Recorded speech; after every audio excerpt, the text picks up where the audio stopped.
Yes, he met with world leaders, but he also made sure to meet with the everyday person. Eyes would be on him, and he would use that in brilliant ways to bring attention to places and people that truly deserved it. He truly was willing to reach out and not be afraid to say to dictators to their faces, like, how are your people? I know you're doing great. How are things actually going, though, for the everyday human? Welcome back to the Everyday Saint podcast. Today we are here with Bethany, who's the archivist at the shrine of Pope St. John Paul II. And I'm really excited to talk with you all about your wisdom and expertise and all that you've come across working here. So just to start off, Bethany, can you share what the most surprising artifact that you've come across working here?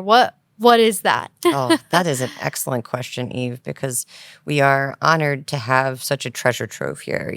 We were given by St. John Paul II's secretary, Cardinal Zivich, his personal collection directly from the Vatican. So to say that it's full of treasures of all kinds isn't completely an underestimate. But I would have to say one of my favorites, probably one of the most humble and yet beautiful groups of things, is an archive collection of John Paul before he was John Paul, when he was Carol Wojtyła, both as a priest and a bishop, his writings. It's everything from handwritten to typescript to things that he submitted to different journals and everything that I don't believe have been kind of seen or read by most people in the world, and that still kind of exist in this exciting place for researchers, that I think for them to come and learn even more about John Paul II and how he became John Paul II, how he began kind of his ways of thinking, his ways of writing, his style, his background on just the tremendous amount of knowledge of such a vast amount of things that he knows. But it's everything from philosophy to kind of notes to friends, Christmas cards. It's this lovely collection of things, of holy cards that he would give out to people within his different parishes at different times of the year, different noted celebrations for different saints and different Polish entities. So it's really kind of where we start to begin to see him become who he one day will be. And like I said, it's really kind of one of the things that I opened up, and once I realized this untapped treasure of just really unique writings and notes and things like that, that's really where I realized that this collection has, of course, really incredible bejeweled items and lovely treasures in the original sense, but also kind of in a much more humble way that help us get to know him as a person and as a deep, deep thinker and as a theologian and as a writer and as a philosopher in so many ways too.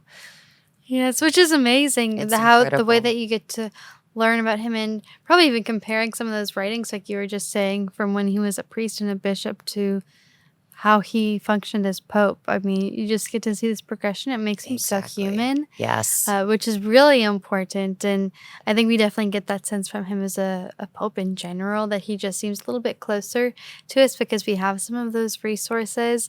And Agreed. I would love to know bits and pieces you've picked up on about his personality Oh as my you've come goodness. across more of his artifacts. He has a wonderful sense of humor. That man, he's very humble. He was, one of those people who he would correct his own writings. Just like any other student has cross-outs and corrections and updates down into the final papers that he takes up onto stage with him to talk. He's never too proud to say, "Oh, that's perfect." It's always up for changes or for last-minute adds or for speaking off the cuff. He was incredible like that. I think one of my favorite things that comes through is the presence of, despite, the incredible things that he went through, the trials and tribulations of his young life, the joy that he still kept within himself, and that he brought to his gatherings with everyone from his family to the young people he met with. We see these photos that we have. I think you and I were talking earlier about the Adam Bouillot collection, which is photos from primarily before he was Pope, and also includes ones from when he was a child and then a young man. But the idea that he's undergoing these incredible challenges, and yet he's still smiling on a walk through the park with his aunt. He's lost his mother, his father. He's alone, and yet he's not alone. He's so supported and loved, and you can see that joy in his face, just celebrating the little things. And his gatherings in nature. He loved to gather with people in nature and just be out among nature, among God, and just he's skinny. He's been, not eating enough. He's been through so many awful things, and yet he's standing on top of a mountain smiling. The constant joy that he brings to life despite the challenges is, in my opinion, one of the most encouraging and kind of helpful things that I find every day, where because people say, how do you encourage people when you keep going? How does he know? And it's like, well, because he's lived that, and he's seen that you have to keep going, and the best way to do it is to find joy in God, and in your surroundings and in the people around you. And whether that's, celebrating the baptism of one of his friends' children, marrying some of his friends, he was a very real human. He was, very present in all of the kind of celebrations of the people that he knew and loved. He would oversee funerals for people that he knew and loved. He was never afraid to kind of be a part of the more human aspects of life and the everyday. And I think that kept him very grounded. It kept him very kind of relatable and real. And that's just what I love about him, is he was so human in that way. And he loved he was a theater kid. He loved a great performance. So it's amazing to kind of see him in his early years in different character forms. He stayed close with those people his entire life. Like I said, he married a couple of them. But he loved, if he was presented with a beautiful hat or a lovely cassock, he would be excited to put it on. He was definitely, someone who was a great sport in playing along with a crowd, and really kind of knew how to get in on the celebration. He was never kind of standoffish or too afraid to kind of lean into something like that. And it's probably what I think made his trips around the world one of the most wonderful things. Is not only did people get to have a I saw the Pope moment, but he made me smile. I smiled with the Pope. Yeah.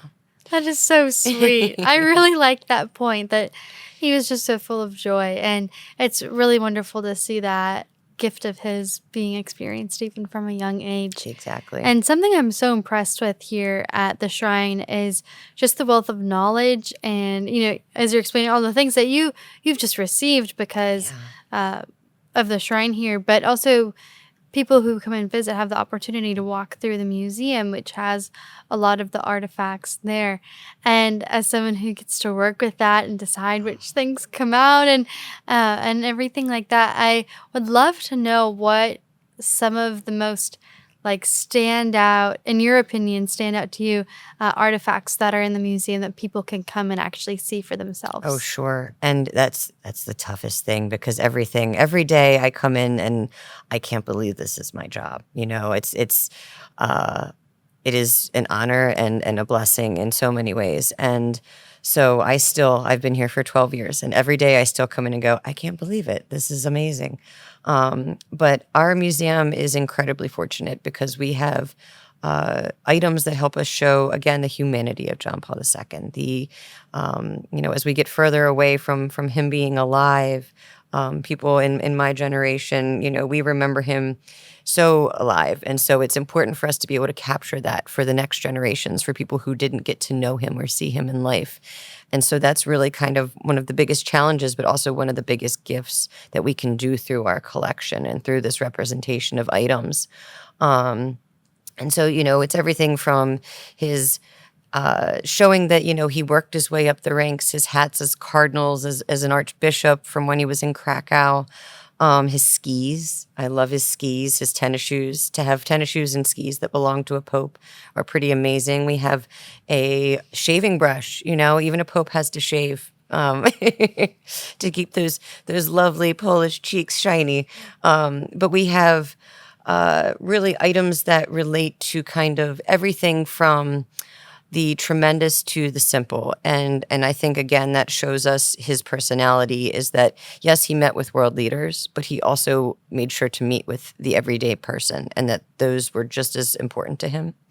I think one of my favorite things is that we have his full papal regalia. We have a cassock and a cape and his red shoes. And if you look closely at the cape, you can see how many times it was mended over and over and over and over because, he was not someone who was at all wasteful. He grew up at a time where you were thankful for what you had and you reused everything. And I think at one point the nuns probably said, okay, we've sewn this enough. It's time to move on to a new cape. But you can just tell that that wasn't important to him. It was more about the ability to just be there and be present. And, that's kind of one of the most beautiful things is we have these simple red shoes that are worn and loved and have walked all over the place. That he wanted to, be there in person to meet people, and that he pounded that pavement. He went out and actually, went face to face with everybody. And so I think kind of the humility that we see in his used items, things like that, they weren't kept in perfect shape. They were loved and worn, and worn and worn and worn until they were worn out, and then retired. We have one of his papal staffs that was created by Lello Scorzelli, actually for Paul VI. And I think it relates to the idea that the transfer of ideals and beauty from one pope to another, where they're carrying on these traditions. So Paul VI may have been the first pilgrim pope, but John Paul II took up his staff and continued that trip around the world. Those constant trips to see people and get to know them better. And so to know that, we call those irreplaceable treasures, because how could you even conceptualize a price or a value on something that has been everywhere with such a human and has been witnessed by literally millions? There's just no way to ever replace something like that or put a value on it. And I think that's kind of what makes our museum, our shrines museum, so special, is that it's items that go beyond the word priceless. They're spiritual, and they kind of connect that world of humanity to a greater one. And through this man, and so it's really incredible because, we have, like I said, we've got his notes out on display, so you can see him as a thinker and as someone who thought so deeply about things before he spoke, and always wanted to reach people in that way, and to feel that he wasn't just kind of, trotting out something to say. Every speech he gave, every talk he gave was something that he worked on independently and focused on making sure that it was the correct thing to say, the right message for the right group, so that group would feel heard and wanted and loved, because that was so important to him, that everyone felt seen and heard, in the dignity of human people, and that was part of how he could do that, was by reaching them through his speeches and his talks, and just being there physically with them. I think, like I said, we have incredible treasures that are really neat to see from different world leaders, but I think it also shows you the variety of humans that he was able to connect with, whether that was an easy meeting or a hard meeting. And the Pope wasn't swayed by jewels. You could give him a stunning Cartier item, and that's fine. That was lovely. But he was still going to have hard conversations with you. He wasn't going to let he was not bought off at all by anybody, except maybe small children with treats. Yeah, Right. He loved a good, hug from a little kid, a smile from a small child, that's where you could just see him just, go to go to mush. But I think just the variety here that we have of kind of the representation of who he was and how he came to people where they were, whether that was, like I said, he was always willing to put on a local outfit. We have a miter on display that is made of goat skin from, I believe, one of his trips to Nigeria. And he is so excited. He plopped it on, and yes, it's a little crooked, but darn it, he was so excited to be there and be a part of things and to be a part of that local experience and to, not say, oh, I don't know if that's for me, but to just fully embrace a culture and a people, and which then I think opens them up to everything more when you accept people where they are. And I think that's what you can see through a lot of our items. And the involvement of people with his experience. So the idea that we have things that represent gatherings between cultures, between people, between religions, that was so important to him. We have items from his the meetings at Assisi for the World Meetings for Peace of all different religions, and just the idea that, again, these aren't easy conversations, but they're incredibly important. And it speaks to kind of what we kind of need to keep doing in the world today is remembering that it doesn't mean it's easy, but it's worth it to connect with everyone from around the world. Definitely. And just there's so much you can learn from him based on these things, as you were saying with the cape and how he just wanted to be able to reuse things. And then the notes that he had, the hard conversations, the way he interacted with people is very evident even in the things that he owned and how he used them, how he treated them.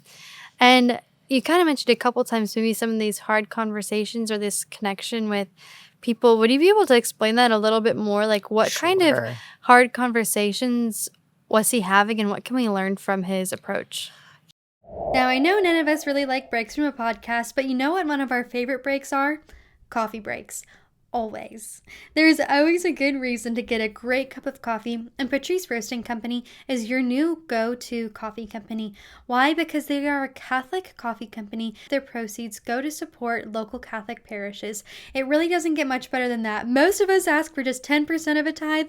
They give 25% of their profits to support local Catholic parishes. You can check out the links in the description to order your new favorite coffee now. And while I have you here, I have to encourage you to send this immediately to any middle school or high school youth organization leader that you know of, whether that's a principal, a teacher, a faith formation coordinator, a religious education director, anyone you know, because I am booking for the 2025 to 2026 school year as a chastity speaker. I have a 1 hour long presentation for these students to encourage them to find their identity in God, recognize their human dignity, and take their relationships seriously and with intentionality because they are worth it. I would love to speak to your youth group this upcoming school year. You can check out the links in the description, www.theeverydaysaint.com, to learn more. He was never afraid to say, I'm sorry. And I think that, so much comes from that, the ability to ask for forgiveness. It's so important. And that the tremendous amount of healing to different groups throughout the world, that sometimes to begin a hard conversation, you have to approach and say, I'm sorry. And it doesn't mean that he was personally at fault, but we have a book called The Apologies of John Paul II, and it shows you how many ways he was able to heal different relationships with different groups because he was willing to come to the table and say, you know what, that shouldn't have happened. I'm really sorry that this was your experience. Let us see how we can move forward together. And that's everything from returning relics to the Eastern Church to, from saints that are kind of, more involved with their practice, to meeting with Native groups and saying, look, we've made some mistakes through our history and that's not how we want to leave this. To meeting, at the Western Wall and leaving a prayer that says, forgive us for how we have wronged, the people of Israel. And so it's incredible because he's willing to, again, say the hard things and come at a place from humility, And to also then say, this is how we restart conversations by saying, look, this isn't easy for either of us, but no one's going to move forward if we don't try. And that willingness was just something that I think inspired everyone from world leaders. He was given the highest honors by, I always laugh because he was given the Congressional Gold Medal. Now, we know Congress doesn't agree on anything, but they could all agree that he was someone willing to do hard things and that should be honored for that ability to have tough conversations and to find the humanity in others when others might not be willing to do that. He truly was willing to reach out and not be afraid to say to dictators to their faces, like, how are your people? I know you're doing great. How are things actually going, though, for the everyday human? To go to the favelas and to go to the scariest, quote unquote, places on earth to reach people and allow them to be seen, because it wasn't just about, although he is a head of state, he's also the head of a church. And so that's a very kind of complicated role to play, where he would then take that and take advantage in a great way of that role and say, I have the opportunity to have this conversation, to come and speak at places like the United Nations. But here I am. And I'm going to make sure that I talk about the things that you guys need to hear, even if it's tough for you to hear, or, you might make you squirm in your seats. Because, I think, and you and I have talked about this, that being uncomfortable is okay. And a lot of times being uncomfortable leads to growth, and it leads us to question and think about things that maybe we thought we knew or that we were very certain about, but why? Why are we so certain? And what is wrong with maybe rethinking our stations and our hard, won thoughts on things? Maybe it might be better to be open to different ideas. And so he was never closed-minded. He was very, very thoughtful and willing to kind of listen to all sides, but then also very stern about, making sure that ultimately the least among us was heard and thought about and seen on these global stages that he was welcome to because of his position and using his privilege in that way. Right. Yeah, because that would be so intimidating a lot, especially meeting with world leaders and asking them how their people are doing. Oh, yes. Oh, That's very bold of him to do. Incredible. And, people that, essentially, he had at least one assassination attempt that we are well aware of, but doesn't mean there weren't others that weren't as successful to get to that point. But that didn't make him afraid. He wasn't afraid to speak truth to power. He, talked to some of the people that I would be most afraid of, these like Yasser Arafat, and people that you're just like, oh my goodness, these people they're so powerful, and they have so much, strength in forms of military and groups of people that would do anything at their beck and call, and yet it didn't matter to him. He called out what he saw and what was necessary, whether that was, priests that, were acting up, or whether that was, like I said, people that were in charge of things that needed to have tough talking tos, or going to places of witness that had seen horrible places, going to places like Auschwitz, going to places of massacres that, by just showing up and being there, he adds a visual to that. He makes the world look at places that, aren't always castles and aren't always, beautiful parks. It's these places of struggle and these places of darkness, because that is part of it as well. And recognizing the humanity of everybody, whether they're, struggling in Mother Teresa's hospitals, and hugging, little kids with disabilities. It doesn't mean that you look away when things get hard. And in fact, that's when you should really focus in and have people call attention to it. And so I think that was really one of his biggest strengths, was that he wasn't afraid to do hard things like that, and to bring our attention and visuals to that, to all these cameras. We say he was at the time of his life, he was one of the most photographed humans in history, and he made sure that they pointed their cameras at the hard things and not just the beautiful parts. And like we said, all the stunning rooms that he was welcome to and all of that. So he did the tough stuff, which is not easy and takes a lot of grit and determination, as well as just humility to be willing to, because it would be easy to just enjoy the beauty and the kind of the easiness that a life as a head of state can provide, but that's not doing his job, and he knew that. Right, especially because he was the most traveled pope, right? He could have Yep. gone to these places and Yes. appreciated traveling, seeing the world, and instead he went to where people really needed him the most. Exactly. Yes, and focused us on those places and listened. There's one of my favorite stories is how he came to America several times, and one of those trips he had gotten a letter from a farmer out in Iowa who said, "Hey, I love that you're coming here, but you've kind of never been to the middle. What about us here in Iowa?" And he was like, "You're right.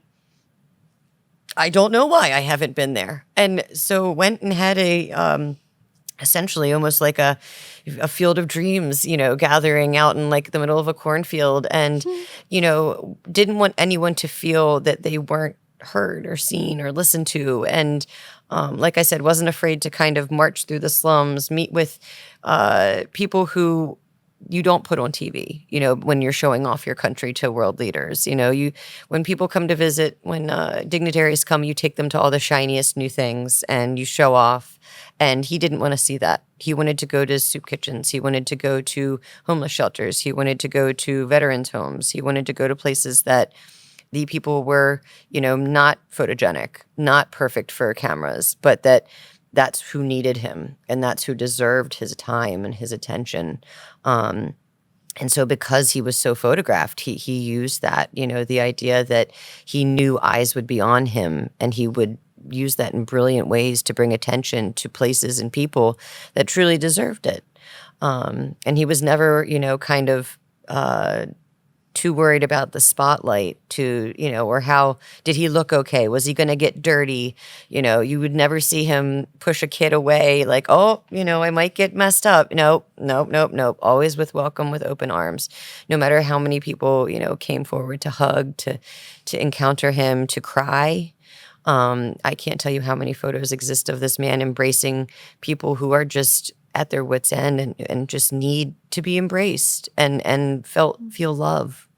And he knew that and wasn't afraid to be a part of that. And that's probably, one of the most beautifully human things about him is his willingness to share love in that way. Right.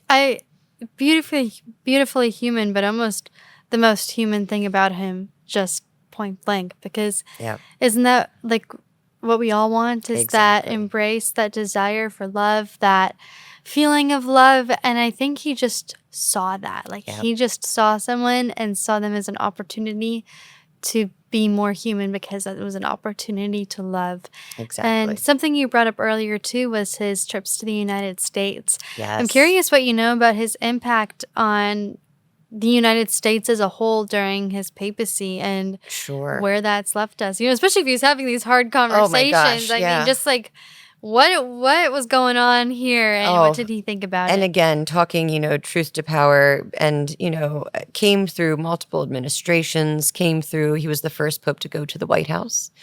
He was greeted by President Jimmy Carter and had a joyous exchange, two men who were both men of faith. We think of President Jimmy Carter as an agent of grace, someone who had a great heart, and he saw that in John Paul II, and John Paul II saw that in him. And in their notes, it's reflected that Jimmy Carter talks about what a special human this is. What a beautiful, beautiful soul this man has. And you can, again, just see the joy in their gathering, and the importance of, coming from two different Christian backgrounds. It didn't matter. He welcomed him with open arms, and he was so excited to be there. He was incredibly close with Ronald Reagan, and they did incredible things together. We are just kind of almost still just scratching the surface, I feel like, in learning the depths of the great work that they did together to help bring so many different regimes to an end, and to work together in managing them in ways that protected people as much as humanly possible, to keep the people safe and to remember that humanity is involved and that it's not just war and that it's not just, generals and people at the top that are being affected, that these are the lives of people. And after having lived through what he lived through in Poland, he had every bit of experience to be able to talk about that. And, Ronald Reagan was very willing to listen. And we're very fortunate that we have really exciting special interviews with a lot of people who worked with him along the way, one of them being Zbigniew Brzezinski, who was in charge of kind of a lot of the